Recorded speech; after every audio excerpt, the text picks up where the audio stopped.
سورة النساء. بسم الله الرحمن الرحيم. يا أيها الناس اتقوا ربكم الذي خلقكم من نفس واحدة وخلق منها زوجها وبث منهما رجالا كثيرا ونساء واتقوا الله الذي تساءلون به والأرحام إن الله كان عليكم رقيبا. وآتوا اليتامى أموالهم ولا تتبدلوا الخبيث بالطيب ولا تأكلوا أموالهم إلى أموالكم إنه كان حوبا كبيرا. وإن خفتم ألا تقسطوا في اليتامى فانكحوا ما طاب لكم من النساء مثنى وثلاث ورباع، فإن خفتم ألا تعدلوا فواحدة أو ما ملكت أيمانكم ذلك أدنى ألا تعولوا. وآتوا النساء صدقاتهن نحلة، فإن طبن لكم عن شيء منه نفسا فكلوه هنيئا مريئا.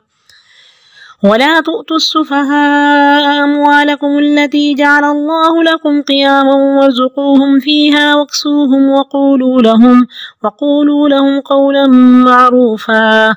وابتلوا اليتامى حتى إذا بلغوا النكاح، فإن آنستم منهم رشدا فادفعوا إليهم أموالهم ولا تأكلوها إسرافا وبدارا أن يكبروا. ومن كان غنيا فليستعفف ومن كان فقيرا فليأكل بالمعروف. فإذا دفعتم إليهم أموالهم فأشهدوا عليهم وكفى بالله حسيبا. للرجال نصيب مما ترك الوالدان والأقربون وللنساء نصيب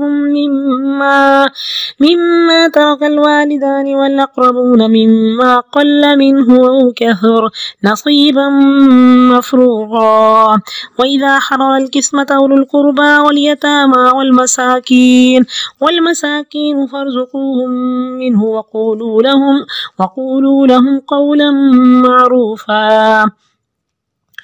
وليخشى الذين لو تركوا من خلفهم ذرية ضعافا خافوا عليهم فليتقوا الله وليقولوا قولا سديدا. إن الذين يأكلون أموال اليتامى ظلما إنما يأكلون في بطونهم نارا وسيصلون سعيرا. يوصيكم الله في أولادكم للذكر مثل حظ الأنثيين، فإن كن نساء فوق اثنتين فلهن ثلثا ما ترك، وإن كانت واحدة فلها النصف، ولأبويه لكل واحد منهما السدس مما ترك إن كان له ولد، فإن لم يكن له ولد وارثه أبواه فلأمه الثلث، فإن كان له إخوة فلأمه السدس من بعد وصية يوصي بها أو دين. آباؤكم وأبناؤكم لا تدرون أيهم أقرب لكم نفعا فريضة من الله إن الله كان عليما حكيما. ولكم نصف ما ترك أزواجكم إن لم يكن لهن ولد، فإن كان لهن ولد فلكم الربع مما تركن من بعد وصية يوصين بها أو دين. ولهن الربع مما تركتم إن لم يكن لكم ولد، فإن كان لكم ولد فلهن الثمن مما تركتم من بعد وصية توصون بها أو دين.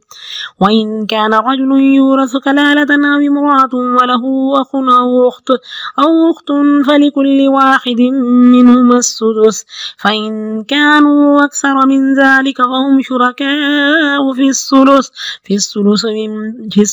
من بعد وصية يوصى بها أو دين غير مضار، وصية من الله والله عليم حليم. الرحيم تلك حدود الله ومن يطع الله ورسوله يدخله جنات تجري من تحتها الأنهار خالدين فيها وذلك الفوز العظيم ومن يعص الله ورسوله ويتعد حدوده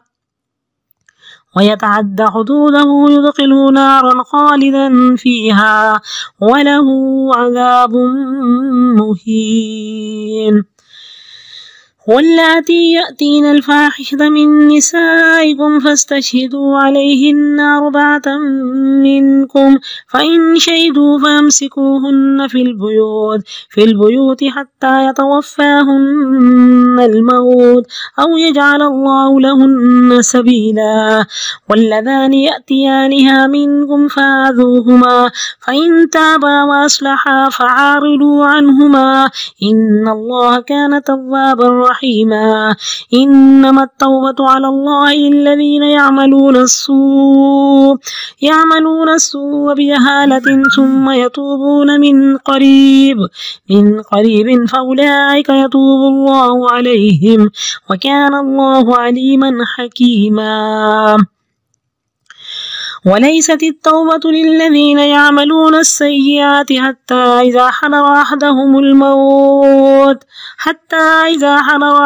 الموت قال إني تبت الآن وللذين يموتون وهم كفار أولئك أعتدنا لهم عذابا أليما يا أيها الذين آمنوا لا يحل لكم أن ترثوا النساء كرها ولا تعضلوهن لتذهبوا ببعض ما آتيتموهن إلا أن يأتين بفاحشة مبينة وعاشروهن بالمعروف فإن كرهتموهن فعسى أن تكرهوا شيئا ويجعل الله فيه خيرا كثيرا وإن أردتم استبدال زوج مكان زوج وآتيتم إحداهن قنطارا فلا تأخذوا منه شيئا أتأخذونه بهتانا وإثما مبينا وكيف تأخذونه وقد أفضى بعضكم إلى بعض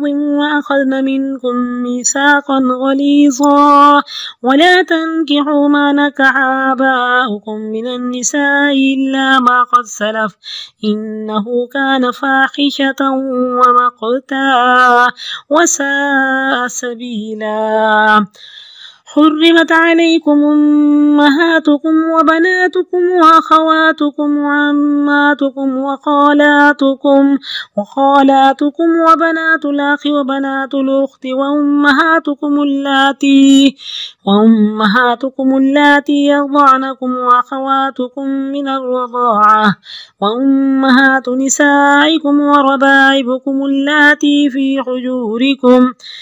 في حجوركم من نسائكم اللاتي دخلتم بهن فإن لم تكونوا دخلتم بهن فلا جناح عليكم وحلائل أبنائكم الذين من أصلابكم وأن تجمعوا بين الأختين إلا ما قد سلف إن الله كان غفورا رحيما صدق الله العظيم. سورة النساء مدنية. بسم اللہ الرحمن الرحیم. یا ایہا الناس اتقوا ربکم، اے لوگو اپنے رب سے ڈرو جس نے تم کو ایک جان سے پیدا کیا اور انسان کا جوڑا انسان سے بنایا اور ان دونوں سے بہت سے مرد اور عورتیں پھیلا دیں. اور اللہ سے ڈرو جس کا تم واسطہ دیتے ہو، حق مانگتے ہو اور رحمی رشتوں کا خیال کرو. یقیناً اللہ تمہیں دیکھ رہا ہے، تمہارا ہر عمل اس کی نگاہ میں ہے. یہ سورۃ النساء ہے. اللہ نے عورتوں کو فضیلت دی اور عورتوں کے نام پہ سورت رکھی اور اس میں انتہائی بہت سے حقوق عورتوں کے بتا دیے. تو یہ خطبہ نکاح میں شامل ہے. بدقسمتی سے ہم خطبہ سنتے ہی نہیں ہیں. وہ تو ہمارے لیے ایک رسم ہے. ہماری نظر چھواروں پہ ہوتی ہے یا پھر اپنی ذات پہ ہوتی ہے کہ شادی کے وقت ہم کیا، اب تو دلہن کو بھی کوئی نہیں دیکھتا، ہم صرف اپنے آپ کو دیکھتے رہتے ہیں تو ہمیں صرف اپنی فکر ہوتی ہے. تو کاش اس وقت ہمارا پورا دین تعلیم و تربیت کا دین ہے، ہر موقع پہ تربیت کی گئی. اور اس میں 3 آیتیں ہیں اور 4 بار اللہ نے فرمایا کہ تقوی کی لگام میں اپنے آپ کو کس کے رکھو. اگر تقوی ہوگا تو کبھی ساس جو ہے وہ کبھی اس طرح کی نہیں ہوگی سپر پاور کے ہر بات پہ اعتراض کرے گی. اگر تقوی ہوگا تو بیوی ایسی نہیں ہوگی، شوہر ایسا نہیں ہوگا، سسرال ایسا نہیں ہوگا، میکا ایسا نہیں ہوگا، برادری ایسی نہیں ہوگی کہ آ کر صرف ڈسکس کرے گی ایک چیز پہ اور اعتراض کرے گی. اگر تقوی ہوگا، اگر سب سن رہے ہوں گے تو ہماری کیفیت اور ہوگی کہ جی ہم جائیں گے تو ہم دیکھیں گے کہ اگر لڑکی والوں کا پہلے تو کھانا ان پہ ہے نہیں، اگر کھا رہے ہیں تو اس پہ اعتراض نہیں کرنا، دلہن کی شکل و صورت پہ اعتراض نہیں کرنا، کسی چیز پہ اعتراض نہیں کرنا. بدقسمتی سے کہ رہ گئی رسم ازاں روح بلالی نہ رہی، فلسفہ رہ گیا تلقین غزالی نہ رہی. تو مقصد خطبے کا کیا تھا کہ لوگ آئیں، مسلمان آئیں، ہمتن گوش ہوں، وہ اس کو سنیں، اس کو سمجھیں اور پھر اس پہ عمل کریں. تو یہ والی آیات جو ہے وہ خطبہ نکاح میں شامل ہیں کہ تم تقوی اختیار کرو، اس سے ڈرو جس نے تم کو پیدا کیا. اور حضرت آدم کی پسلی سے کس کو پیدا کیا؟ حضرت حوا کو، کہ 1 نو اور 2 جنسیں بنا دی. اور فرمایا رحمی رشتوں کا بھی خیال کرو، اللہ تمہیں دیکھ رہا ہے. وَآتُوا الْيَتَامَى أَمْوَالَهُمْ، یتیموں کو ان کے مال دو اور ان کو مت بدلو برے مال کو پاکیزہ سے، یعنی عمدہ مال لے کر برا مال نہ دو، عمدہ کے بدلے گھٹیا نہ دو، اور ہڑپ نہ کرو ان کے مالوں کو اپنے مالوں میں شامل کر کے، یقیناً یہ بہت بڑا گناہ ہے. فرمایا انا وکافل الیتیم کہاتین، میں اور یتیم کی پرورش کرنے والا ایسے ہوں گے. فرمایا کہ بہترین دسترخوان وہ ہے جس پہ یتیم بیٹھ کر کھانا کھاتے ہیں. کہ فَأَمَّا الْيَتِيمَ فَلَا تَقْهَرْ، یتیم پہ قہر مت کرو، تو جبر مت کرو. تو یتیم کی بات کیوں ہوئی کہ یتیم کا باپ کوئی نہیں ہے، اس کو پروٹیکٹ کرنے والا کوئی نہیں ہے، اس کے پیچھے کوئی پشت پناہ نہیں ہے کہ جو آ کے تمہارے گریبان کو پکڑ کے پوچھے گا کہ میرے بچے کے ساتھ ایسا کیوں کیا. آج چھوٹی چھوٹی چیزیں ہوتی ہیں، ہمارے بچے جب لڑ رہے ہوتے ہیں تو ہم اپنے بہن بھائیوں کو بھول جاتے ہیں اور کہتے ہیں میرا بچہ ٹھیک ہے، تیرا بچہ خراب ہے. تو کہا کہ کیونکہ پیچھے بولنے والا کوئی نہیں ہے تو تم کیا کرتے ہو، ان کے ساتھ اچھا سلوک نہیں کرتے. تمہیں پتہ ہے بولنے والا کوئی ہے نہیں تو تم کیا کرتے ہو. فرمایا کہ جب تم یتیم کے سر پہ ہاتھ پھیرتے ہو تو ہر بال کے بدلے میں نیکی لکھی جاتی ہے. تو اللہ تعالی ہم سب کو بہترین انسان بنائے کہ اللہ نے یتیموں کے حقوق کا خیال کیسے کیا. وَإِنْ خِفْتُمْ، اگر تمہیں خوف ہو کہ تم یتیم بچیوں کے بارے میں انصاف نہ کر سکو گے تو نکاح کر لو جو تمہیں ان میں سے عورتوں میں سے پسند آئیں، 2 3 یا 4. پھر اگر تمہیں اندیشہ ہو کہ تم عدل نہ کر سکو گے تو 1 بیوی کافی ہے یا تمہاری لونڈیاں، یہ اس سے قریب تر ہے کہ تم بے انصافی سے بچو. اب بات ہو رہی ہے کہ میدان جنگ میں وہ مرد شہید ہو گئے، بیوائے ہیں، اب تم سمجھتے ہو کہ ان کو پروٹیکشن کی ضرورت ہے، حفاظت کی ضرورت ہے، تو برائی مت کرو، ان کو اپنے نکاح پہ لے کر آؤ. ٹھیک ہے، یہ بے حیائی کی شادیاں، یہ فحاشی کی شادیوں کی بات نہیں ہو رہی کہ تم اس وقت کیا کرو گے. اب جوان بیوہ ہے تو اب تم ان سے نکاح کر لو.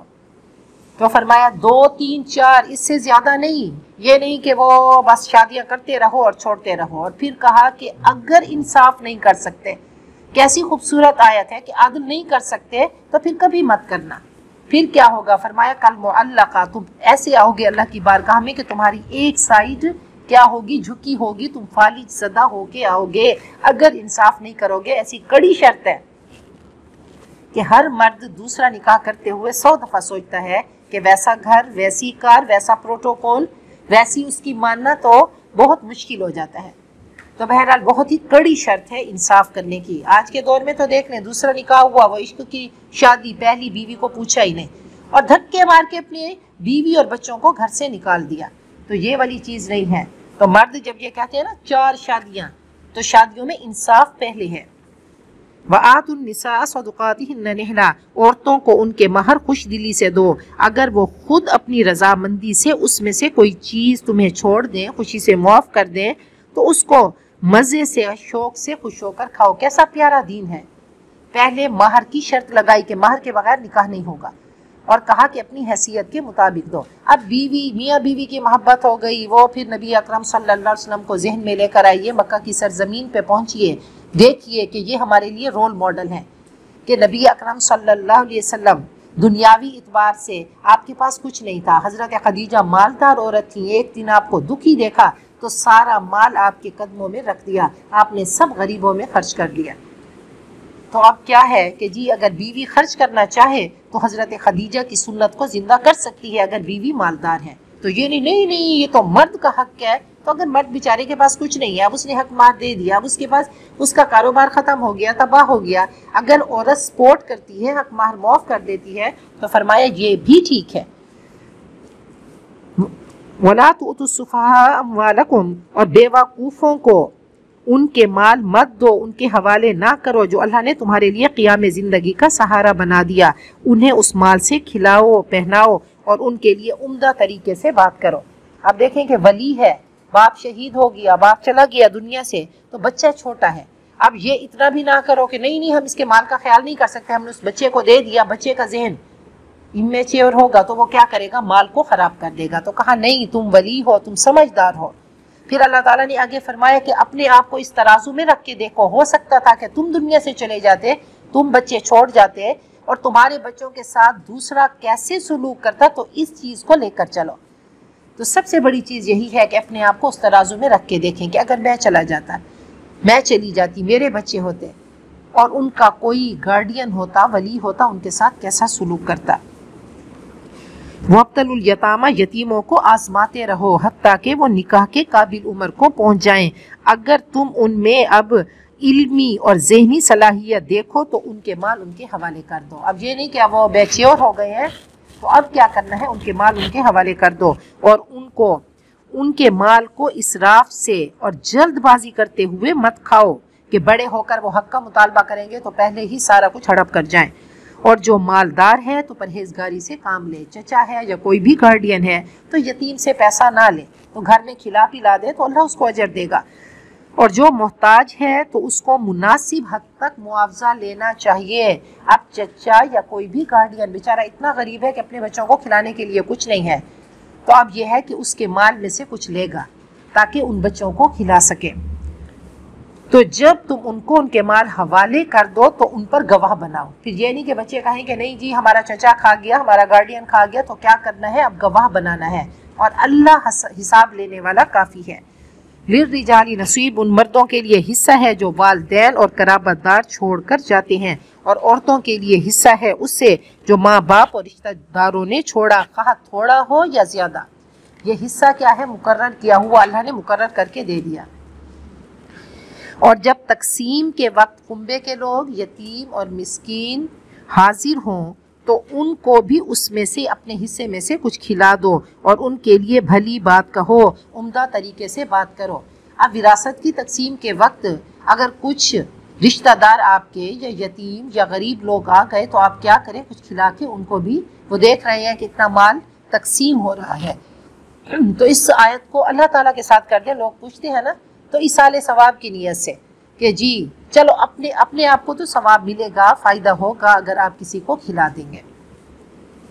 وَلْيَخْشَ الَّذِينَ لَوْ تَرَكُوا، اور ڈرتے رہنا چاہیے ان لوگوں کو کہ اگر انہوں نے بھی چھوڑے ہوتے اپنے پیچھے ناتوان بچے تو ان کے بارے میں انہیں کیسے کیسے اندیشے ہوتے۔ اپنے آپ کو رکھ کے دیکھو، جیسے اپنے بچوں کے بارے میں سوچتے ہو ایسے ہی یتیم بچوں کے بارے میں سوچو۔ پھر اللہ نے فرمایا کہ چاہیے وہ اللہ سے ڈریں، ٹھیک ہے۔ پھر تقویٰ کیا ہے، اللہ سے ڈریں۔ جب اللہ سے ڈریں گے تو کیا کریں، سچی بات کریں، جھوٹ مت بولیں، جھوٹ کی ملاوٹ مت کریں۔ ان الذین یاکلون اموال الیتامی، کتنا ان ڈیٹیل ہے معاملات کے بارے میں، اللہ نے کیسے کھول کے بتائے۔ جو یتیموں کے مال ظلم کی وجہ سے کھاتے ہیں تو وہ اپنے پیٹوں میں آگ کھاتے ہیں، اور ان قریب وہ بھڑکتی آگ میں داخل ہوں گے۔ یہ کوئی مذاق نہیں ہے۔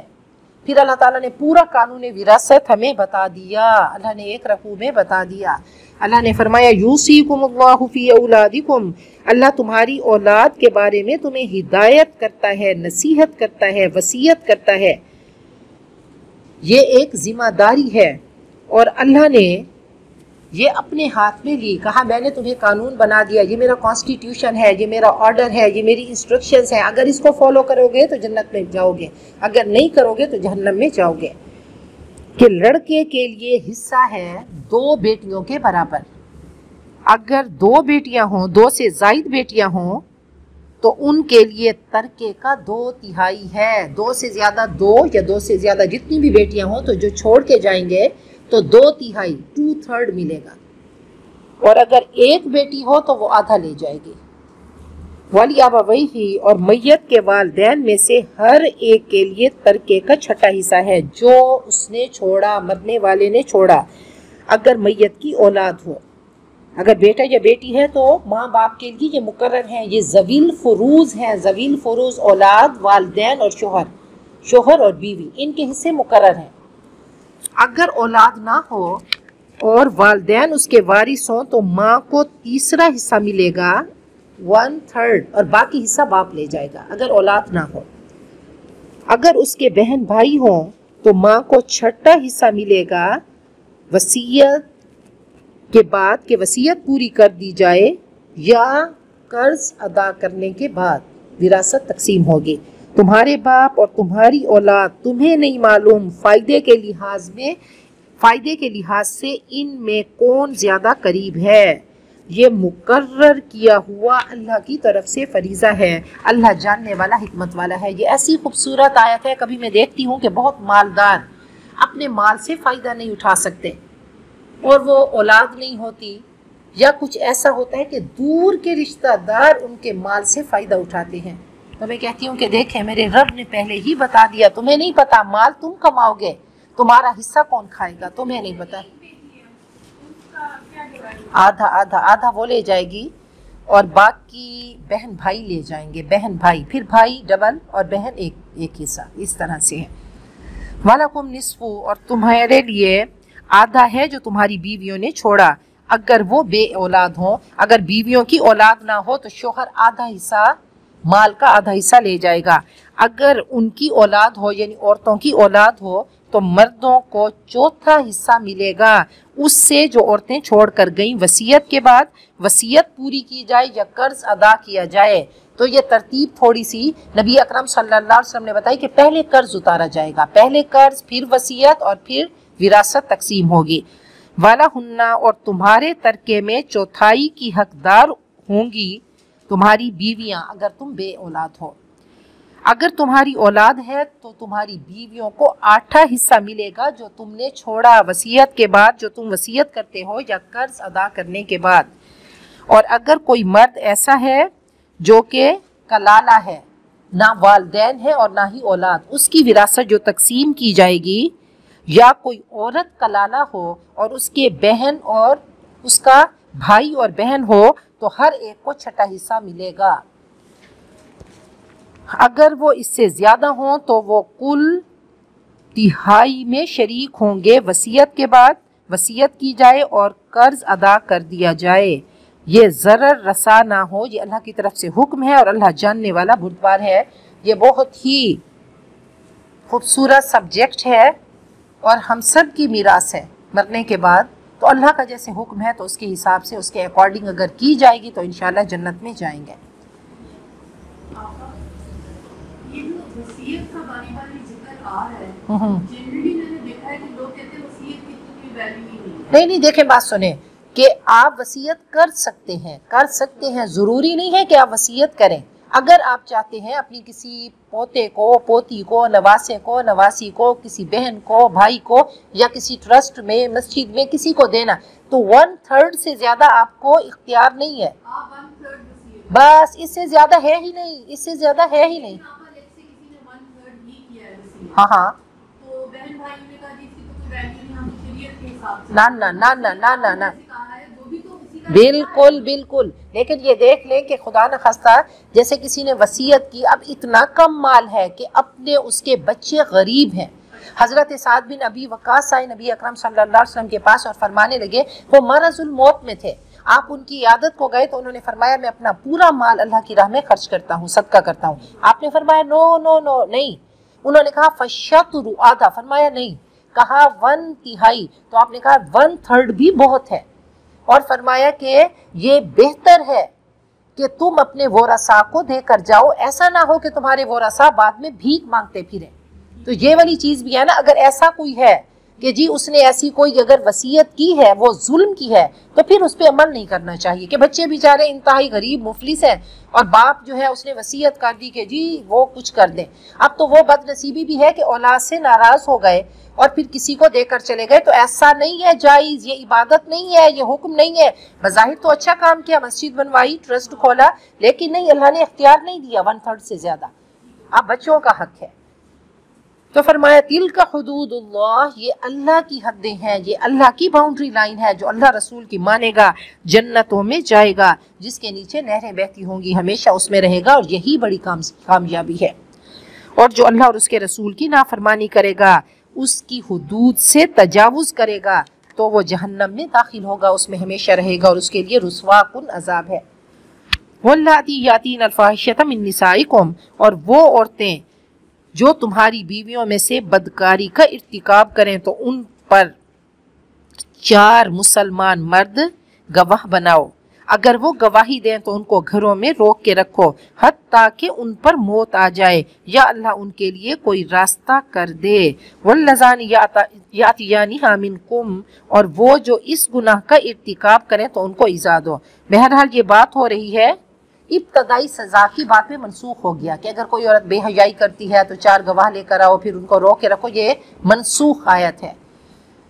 اور کہا کہ جو 2 مرد ہومو سیکسول ہوں، قوم میں لوط والا کام کریں تو فآذوہما، ان کو تکلیف دو۔ تو بہرحال یہ پھر صحابہ کرام کے دور میں ہوا کہ ان کو جلایا جائے، اور پھر یہ تعزیری حکم تھے۔ فَإِن تَابَا، اگر وہ توبہ کر لیں اور اصلاح کر لیں تو ان سے منہ موڑو، بہرحال بہت بڑا گناہ ہے۔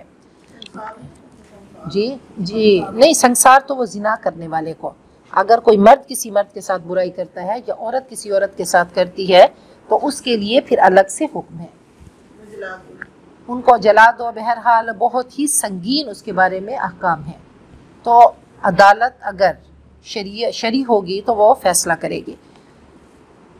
تو اللہ توبہ قبول کرنے والا، رحم کرنے والا ہے۔ انما التوبۃ علی اللہ، اللہ کے ذمے ہے توبہ قبول کرنا ایسے لوگوں کی جو بری حرکت کر بیٹھتے ہیں لا علمی یا نادانی کی وجہ سے، پھر فوراً ہی توبہ کرتے ہیں، ان کو احساس ہوتا ہے، تو ایسے لوگوں پر اللہ مہربان ہوتا ہے، اور اللہ جاننے والا، حکمت والا ہے کہ کون سا گناہ کس حالت میں ہو گیا۔ اور ایسے لوگوں کا کوئی حق نہیں ہے جو برے کام کیے چلے جاتے ہیں، ایسے لوگوں کا کوئی حق نہیں توبہ کرنا کہ جی اڑے رہے، مصر رہے، جمے رہے، گناہ ہو گیا، لغزش ہو گئی، پھر فوراً ہی کیا کیا، اللہ کی بارگاہ میں آ کر اللہ سے معافی مانگے۔ حتیٰ اذا حضر احدہم الموت، حتیٰ کہ ان میں سے کسی کی موت کا وقت آ گیا، اس وقت اس نے کہا کہ اب میں نے توبہ کی۔ ان لوگوں کی توبہ قبول نہیں، غیب کا پردہ ہٹتے ہی مہلت ختم ہو گئی، اور نہ ان لوگوں کی توبہ قبول ہوتی ہے جو کافر ہیں۔